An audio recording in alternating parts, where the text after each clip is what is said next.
Je suis émue. Je ne sais pas. Je suis là pour comment. t'accompagner. Il y a quelques années passées, j'ai suivi des copines Écoutez bien. et je ne sais pas, en les suivant, j'ai fait ce qu'ils ont fait. Il ne faut pas faire ce que l'autre il a fait. Il ne faut pas t'habiller parce que l'autre a habillé comme ça. Il ne faut pas aller voler parce que l'autre a volé. Il faut suivre l'étoile de Dieu. Il y a quelques années, ça fait 25 ans. Donc, j'ai suivi les copines. Ce que je vais dire, c'est très important. Je ne dois pas divulguer, mais je ne dois pas cacher aussi. Donc, j'ai suivi les copines avec les gros seins. Donc, tu voulais avoir des gros seins? Je voulais avoir des gros seins. Tu n'as pas l'argent, tu n'es pas star, tu n'es pas vedette, tu n'es rien du tout, tu veux des gros seins. Ah, si ce n'est pas le diable qui peut te conduire pour chercher des gros seins. Alors, qu'est-ce qui s'est passé? Alors, j'ai été opéré et on m'a donné des gros seins. Et j'ai frimé. Après, les gros seins, ça ne me servira à rien. Quand j'ai fait, je dis, je ne vais plus porter de soutien, je vais rester comme ça. Mais toujours, je porte les soutiens. Et puis, un jour, les gros seins sont devenus comme, on dit. Non, avant, c'est devenu dur comme baseball. On met de silicone. Ah. Et c'est devenu dur comme des balles de baseball, les ballons de voilà, très dur. Et après, ça commence à me faire mal. Écoutez bien. Ça me fait tellement mal. Alors, je contacte le docteur. Je dis, ça me fait mal. Il me dit, mais moi, je ne suis plus à Paris. Je ne travaille plus à Paris.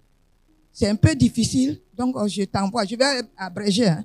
Je t'envoie à l'hôpital Saint-Louis. Il faut aller, on va te soigner, et puis là-bas, ils vont enlever. Mais je te préviens, la Sécu ne prend pas en charge. Je dis d'accord. Alors, je viens voir papa. Je dis, ah, mes seins me font tellement mal. Il y a quelques mois de cela, j'avais témoigné, comme quoi on m'avait dit qu'on avait diagnostiqué que j'ai le cancer de col, de ceci, de cela. Maintenant, il quitte là, il vient dans les seins. Donc, dans une même année, pendant qu'elle souffrait déjà de douleur des seins, on l'a diagnostiqué le cancer. Elle est venue voir papa. Comme d'habitude, j'ai toujours un mot calme. Garde ton calme. Nous allons prier. Ne pars pas aux prochains examens sans me voir. Nous avons commencé une série de prières. Oui. Toujours avec une bouteille d'eau. Oui, avec de l'huile. De l'huile. Que je me lavais avec. Voilà. Que je prenais. Papa m'a dit, il faut mettre dans l'eau. Tu vas te laver avec. Maman m'a dit, il faut mettre dans l'eau. J'ai mis dans l'eau. J'ai dit non. Je mets dans l'eau et je mets sur les seins. Je mets dans l'eau et je mets sur le bas-ventre. Comme ça, celui qui est devenu mon Satan, là, il va mourir. Nous sommes en train de témoigner double miracle. C'est ce que j'ai dit. Ce n'est pas, écoutez bien, ce n'est pas parce que toi tu ne crois pas la chose que la chose est fausse. Aujourd'hui, tu vas voir un homme de Dieu comme moi, je peux utiliser l'eau, je peux utiliser l'huile. Marc chapitre 6, Jésus ordonne aux disciples de oindre l'huile. Alors, si Jésus a ordonné que nous fassions l'onction d'huile, qui es-tu pour l'interdire? Oh, est-ce que je parle à quelqu'un?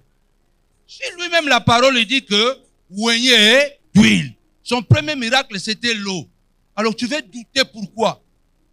C'est en travaillant avec de l'eau et de l'huile. Elle a fait des examens. La veillée est passée là. Voilà. Et maman avait témoigné. Ouais. Elle est partie là. Le cancer a disparu.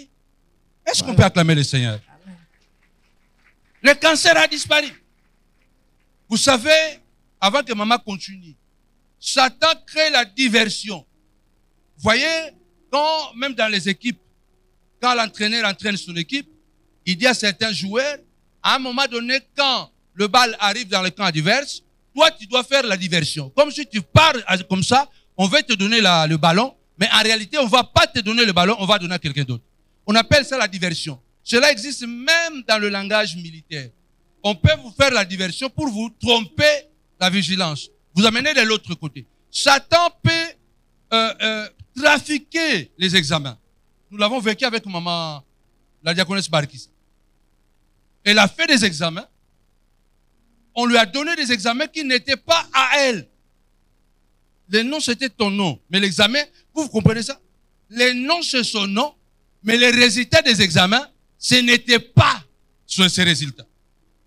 On lui a poussé à faire la chimio parce qu'on avait dit qu'elle a le cancer. J'ai pris le courage par la révélation de Dieu. Je dis que si tu n'as pas le cancer, il faut répéter les examens. Ils n'ont pas voulu répéter les examens. On a continué à prier jusqu'au jour où on a accepté. Elle a refait les examens le plus approfondi. Paf, le cancer n'est pas là. Satan a fait la diversion. Tu n'avais pas du tout le cancer. Tu n'avais pas le cancer. En fait, c'est la diversion de Satan. Voilà. Pour que maintenant, quand tu vas croire maintenant que bon, j'ai le cancer, tu commences la chimio parce que la chimio, c'est le traitement le plus dangereux qui existe jusqu'aujourd'hui. Parce que quand tu passes à la chimio détruit toutes les cellules de ton corps et te vide de ton immunité. C'est après, ce n'est même plus la maladie qui va te tuer, c'est le traitement qui va te tuer.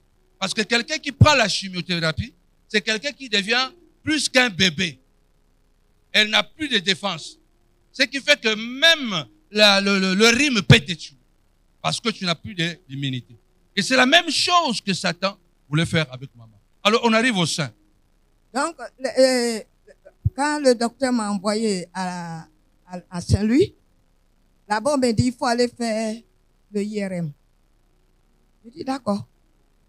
J'ai pris rendez-vous là où je travaille. J'ai vu les collègues, j'ai dit, je vais à un rendez-vous pour le IRM. Ils m'ont donné le rendez-vous. Et le jour est arrivé. Je suis venu voir papa. Je dis, tel jour, je dois rentrer dans leur machine. Papa dit, on va prier. On a prié, il m'a donné encore de l'eau. Il dit, bois. J'ai bu et j'ai mis encore sur les seins. J'ai dit, celui qui a mon Satan. C'est pas moi qui mettais dans les seins. Hein? C'est moi-même. Ah, parce que il faut bien préciser. C'est moi-même. C'est moi-même. C'est pas moi qui mettais dans les seins de maman. Non, non. C'est maman qui mettait toute seule à la maison là-bas. Voilà. Je prends, je mets. Je dis, toi qui es devenu mon Satan là. Toi, tu vas rester dans la machine et moi, je vais sortir avec la vie.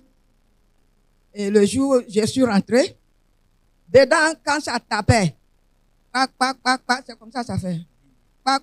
Moi aussi, je tapais, je parlais en langue. Amen. Je suis sorti de là. J'ai ma collègue qui m'a dit, le docteur va lire le résultat, on t'appelle. J'ai dit d'accord. Après, ils ont lu le résultat et ils m'ont dit, ils ont vu que c'est ouvert. À l'intérieur. La poche du silicone est ouverte. Donc, si c'est ouvert, quelque chose qui est fermé, qui est liquide, si ça s'ouvre, ça va où? Ça coule. Et quand ça coule dans les seins. Mais comme la base, la racine était déjà morte, donc, celui qui est mon Satan, il n'a pas eu quelqu'un pour manger. Donc, on envoie ça chez mon docteur. Le docteur dit, mais il faut les voir, ils vont enlever. Et puis, si tu veux, on va remplacer. Je dis, remplacer là, si on parle après. Il faut d'abord enlever celui qui est devenu Satan. Hein? Il était bon, il est devenu maintenant mon Satan. Je ne veux pas le traîner partout. Il faut l'enlever. Maintenant, quand le médecin m'a opéré, il m'a opéré par le bas. Non, là maintenant, on part déjà de Belgique. Non, avant d'aller. On est à Paris, à Saint-Louis. Je suis tombé sur un médecin escroc. C'est-à-dire, il est il est interne. C'est maintenant il a eu son diplôme, il apprend pour être chose. Maintenant, il détourne les patients pour aller dans son cabinet parce qu'il a ouvert un cabinet. Voyez ça? Je vais le voir, il me parle de 5 000 euros. Je lui ai dit, nous sommes à l'hôpital. Je sais qu'à Saint-Louis, ce sont des élèves. Donc, ils le font moins cher. Pourquoi? Et ils vont me demander. Il me dit, non, on va te prendre 5 000 euros. Moi, je vais faire petit. Je dis, mais comment tu vas faire? Il me dit, je vais couper ici, je vais couper là. J'ai appelé papa, je lui ai dit, mais celui-là, il veut me charcuter. Je ne veux pas. Je veux aller en Belgique. Donc, j'appelle mon médecin de Belgique. Celui qui avait mis. Il travaille là-bas maintenant. Il me dit, si tu veux venir, je vais réserver une chambre d'hôtel pour toi. Alors, je viens voir papa et maman. Et les deux se plient encore. Et ils me donnent de l'huile et de bouteilles d'eau. Toujours de l'huile et de bouteilles d'eau. On a dit d'amener des bouteilles d'eau. Celui qui n'a pas amené là, en tout cas, c'est son affaire. Moi, j'ai amené 2. Acclame le Seigneur. Alors, un moment, j'ai commencé à me décourager. J'ai commencé à avoir peur, à me décourager. Alors, je vais trouver Samy. Je dis, Samy, regarde. Mon fils, regarde. Samy est devenu, Samy, c'est Samuel, le Panzou. Samuel Panzou. Voilà. Je vais le voir. Il devient aussitôt mon psychologue. Il me parle. Chaque dimanche, il me donne de bonnes nouvelles. Amen. Il dit, maman, il faut aller seulement. Ça va aller. Alors, le docteur m'appelle, il me dit, je voulais réserver la chambre, mais ça coûte 143 euros, une nuit. Je dis, mais toi-même, tu prends combien? Il me dit, moi aussi, je vais prendre 4 700. Je dis, où je vais prendre cet argent-là? Il me dit, viens, on va voir ça. Alors, avant de partir, je dis, mais moi, je connais personne en Belgique. Qui va m'accompagner? Papa et maman disent, on va voir ça.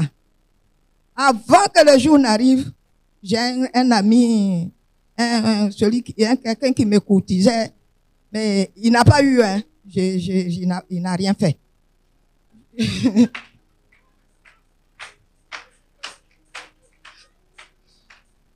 Parce que papa a dit que sans le mariage, rien fait. Voilà.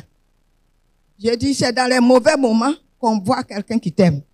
Alors je l'appelle, je lui ai dit, regarde, j'ai un problème comme ça. Est-ce que ça te dirait de m'accompagner? Il me dit, on dort là-bas ou quoi? Je dis, oui, on va dormir là-bas. On arrive en Belgique, on voit le docteur. J'ai dit au docteur, moi je ne dors pas ici. Parce que si je dors ici, il faut que je paye ma chambre et je paye la chambre du monsieur. Il me dit, mais il faut quelqu'un pour veiller sur vous. Je lui ai dit, on n'a pas encore fait l'opération. Donc, veillez sur moi là.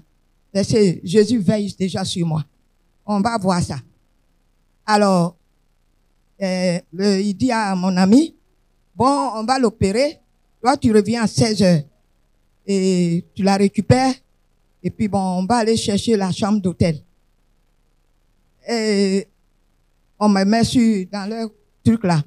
Dès qu'on est rentré dans la chambre d'opération, mais on avait déjà tué la base. Papa avait déjà fait tout ce qu'il faut. Le service était déjà fait. Tout était fait. Et j'étais rassuré qu'il n'y avait rien qui va m'arriver. On m'opère, on enlève. Je me réveille, j'ai dit au médecin, je m'en vais. Il dit, tu vas où? J'ai dit, je m'en vais à Paris. Il me dit, tu peux? Je lui ai dit, mais tu me regardes là, est-ce que tu ne vois pas que je peux? Voyez comment Dieu fait. Elle subit l'opération de dessin, mais elle sort de l'anesthésie. Elle se sent comme une jeune fille. Elle est en bonne santé, elle est bien. Et le médecin est étonné. Voilà. Elle dit non, je n'ai même plus besoin de rester ici. J'ai pas besoin. Parce que cette opération faite, ce n'est pas le médecin qui l'a fait. Voilà. C'est Jésus qui a utilisé le main de médecin. Voilà. My God. Voilà. Donc Et tu t'es senti comme si tu es comme bien. si j'avais rien. On m'a opéré le 13 novembre. Le 13 novembre. On m'a opéré. Je sors de la salle d'opération. Je vois mon ami là qui vient. Là, il vient là. J'étais encore en robe de l'hôpital, la robe de chambre de l'hôpital. Il me dit, tu mets ton pantalon, on va partir. Je dis, d'accord, mais il faut m'aider un peu. Il m'a aidé, j'ai mis mon pantalon. Mais chose bizarre, c'est que quand j'ai mis le pantalon et je suis sorti maintenant, mon ami dit, je m'en vais chercher le taxi. Il va chercher le taxi. Maintenant, je n'arrivais pas, la perruque, tout est mélangé. Tout est mélangé. Je n'arrivais pas à porter le foulard. J'avais un foulard. Je n'arrivais pas. Net, je vois une dame avec un enfant. Il dit, madame, je vais vous aider. C'est pas les collègues qui travaillent là-bas. Une dame qui est venue comme ça. Un ange. Avec un petit. Il dit, je vais vous aider. Elle prend le foulard. Elle m'attache comme les musulmans ils font là. Elle m'attache très bien. Et je vois plus la dame. Elle est partie avec l'enfant. Et mon ami, il vient. Il dit, mais, je dis, je vais aller aux toilettes. Je vais faire pipi avant de partir. Je suis allé faire pipi. Lui, il était déjà nerveux. On va rater le cas. Je dis, calme. On va pas rater. C'est quoi? Pourquoi tu es agité? Moi, on m'a opéré, je ne suis pas agité. Toi, tu es agité. Pourquoi? Si tu voulais qu'on dort ici. Maintenant, c'est toi qui es agité. On va partir. Calme-toi. Il s'est calmé. On prend le taxi. On monte dans le car. Le même jour, on vient. Le docteur lui a dit, il faut qu'elle soit surveillante. Parce qu'elle ne peut pas dormir tout seul. C'est comme si elle dormait à l'hôpital. De temps en temps, il faut que les infirmières passent pour vérifier si tout va bien. Il dit à mon ami, il faut que tu restes avec elle. Et la surveiller. Voilà, tu vas la surveiller. Moi, j'ai dit, dans ma tête, j'ai dit, il ne faut pas provoquer. Il ne voit rien dire. L'homme, le problème ne vient pas chercher quelqu'un. C'est quelqu'un qui va chercher le problème. Déjà, je suis allé chercher le problème du sein. Maintenant, je vais amener ce type-là.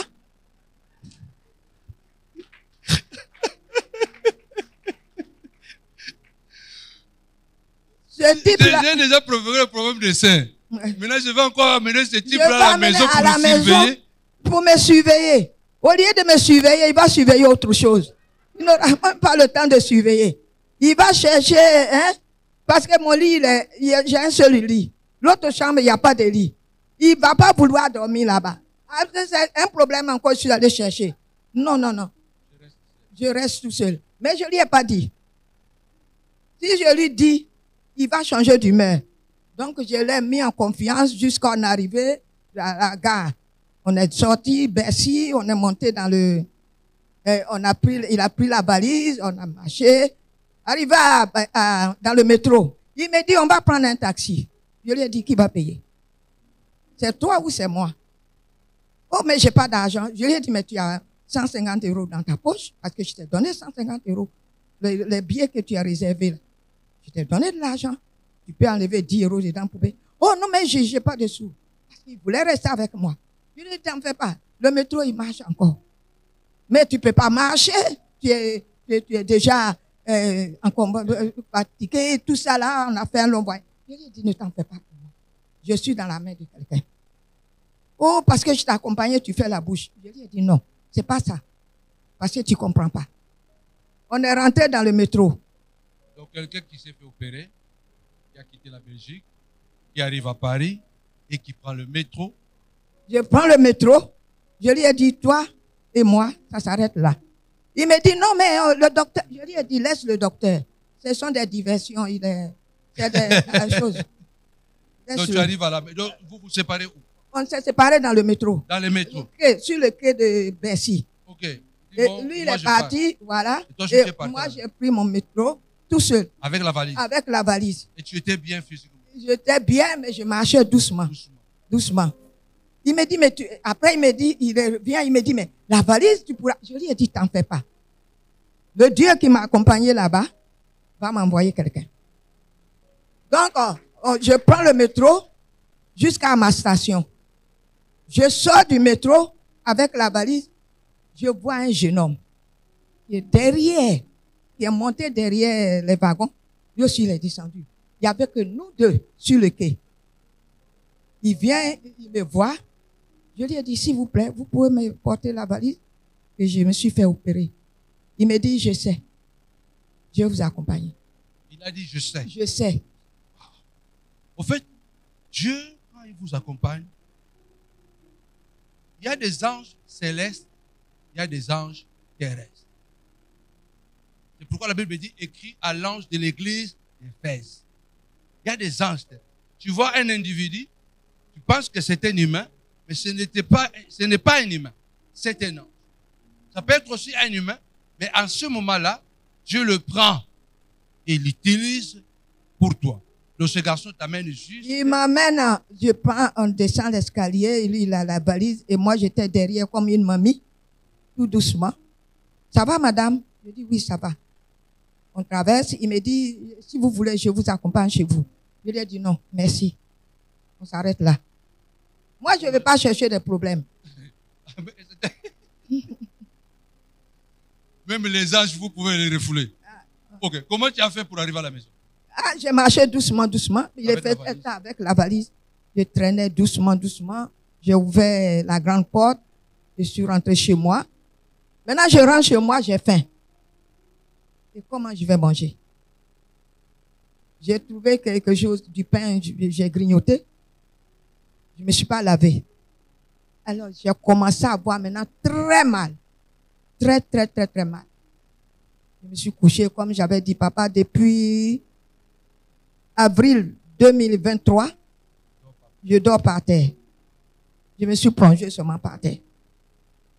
Il y avait encore l'étiquette de l'opération là derrière. Je dis ça, c'est pas grave. Je suis seul. Je me suis couché du matin. À 5 heures du matin, mon ami là m'a appelé. Ça va? Je dis très bien. Dieu au contrôle. Tu as pu dormir? Je dis ça va. À 10 heures, il a rappelé. Je dis ça va, t'inquiète pas. Donc, c'était un mercredi, on m'a opéré. Jeudi, j'avais que 2 jours au travail là-bas, je n'avais plus de jours. J'ai plus d'RTT. Donc, ma cadre me dit, il faut que tu reviennes travailler le vendredi. Je lui ai dit, mais je n'arrive pas. Et elle me dit, en tout cas, si tu ne viens pas, je vais compter comme arrêt maladie. Je dis, d'accord, je vais venir travailler. Vendredi, je suis allé travailler. Dimanche, je suis venu à l'église. Maman, ça c'est la preuve que, donc là, ça fait 1 mois déjà. Ça fait 1 mois. Et le docteur m'a dit, il faut aller voir les infirmières chez vous, parce qu'il a sa fille qui est généraliste dans un autre hôpital à Paris ici. Elle a fait des ordonnances, comme quoi c'est ici que ça s'est fait. Parce que si lui me donnait les ordonnances, il faut payer les médicaments. Donc, si tu fais ailleurs, la France ne reconnaît pas. Donc, tout c'est à ta charge. Il m'a dit, pour les ordonnances, ma fille va s'en occuper. Donc, après, s'en occuper. Après, j'ai été la voir récemment. Elle a contrôlé. Tout va bien. Et lui, il n'a pas coupé là où le voleur la voulait couper pour prendre 5 000 €. Lui, il est passé là où il avait fait. Et maintenant, il a remis tout. Comme j'étais avant. Oh là mais là. Il a remonté. Wow. il a mis ça en ordre. Parce que Dieu est avec moi. On acclame le Seigneur.